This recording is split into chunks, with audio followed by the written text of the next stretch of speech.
Tolerance की नीति अपनानी पड़ी। हमारी जीरो टॉलरेंस की नीति से बहुत सारे लोगों को थोड़ा बुरा लगता है, क्योंकि जिन लोगों की आदतें खराब थी तो उन लोगों को कानून के रास्ते पर लाने में थोड़ा कठिनाई तो ही होगी, तो उनकी चिड़चिड़ाहट कभी देखने को मिलती है।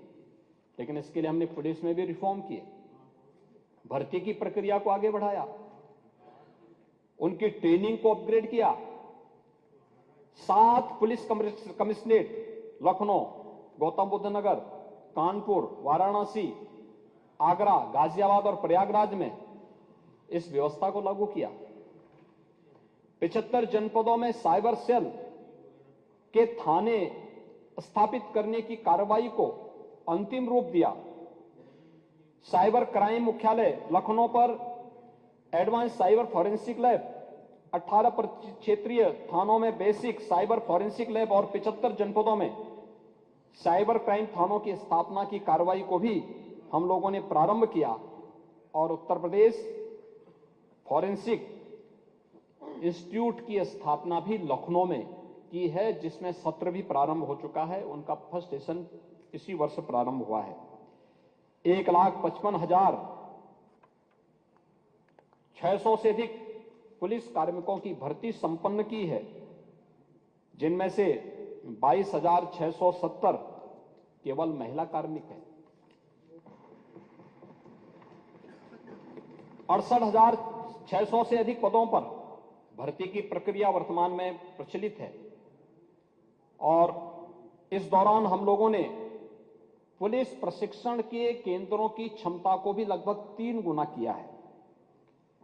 प्रदेश में 124 नए थाने, 88 नई चौकियां, 7 नए महिला पुलिस थाने, 4 नए आर्थिक अपराध इकाई थाने और 16 नए साइबर क्राइम थाने भी स्थापित किए हैं। एसडीआरएफ का गठन किया, उसकी 3 कंपनियों को क्रियाशील किया, 3 अतिरिक्त कंपनियों को सृजन की प्रक्रिया के साथ जोड़ा गया है। वीरांगना झलकारी बाई महिला पीएसी बटालियन गोरखपुर, वीरांगना अवंती बाई महिला पीएसी बटालियन बदायूं और वीरांगना उदा देवी महिला पीएसी बटालियन लखनऊ की स्थापना की कार्रवाई को आगे बढ़ाया। और पहली बार महिला पुलिस कार्मिकों को भी फील्ड की ड्यूटी देने के कार्य प्रारंभ किए गए और महिला बीट पुलिस अधिकारी के रूप में 10,000 से अधिक महिला बीट में उनकी तैनाती की गई। एंटी नारकोटिक्स टास्क फोर्स का गठन भी प्रदेश के अंदर किया गया।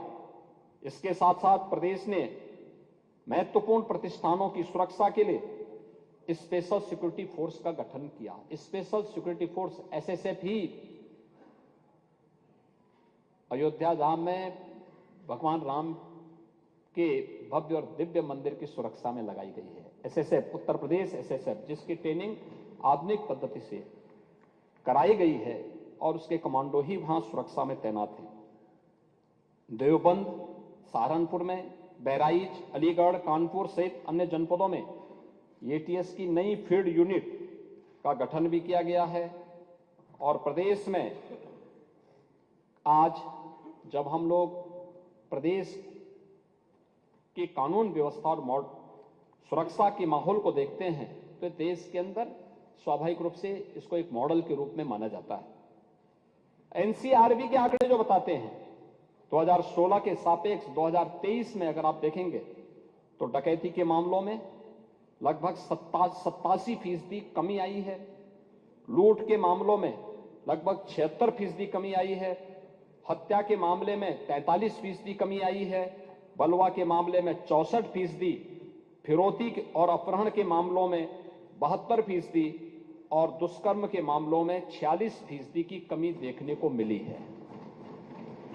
महोदय, ये एनसीआरबी के आंकड़े हैं और ये तब हैं जब किसी भी व्यवस्था को यहां पर कहीं भी पूरी ट्रांसपेरेंसी के साथ में, अगर आप देखेंगे जो हमारे नेता प्रतिपक्ष एक बात को यहां पे कह रहे थे और खास तौर पर उन्होंने एक चीज की यहां पे चर्चा की कि प्रदेश के अंदर रिस्पांस टाइम, यानी ये कह रहे थे कि हमने डायल 100 बनाया, आपने उसका नाम बदल दिया। पूरे देश के अंदर डायल 100 को डायल 112 के रूप में बदला गया है और एक इंटीग्रेटेड कमांड सेंटर के माध्यम से पूरे देश की इस व्यवस्था को संचालित करने की कार्रवाई को आगे बढ़ाया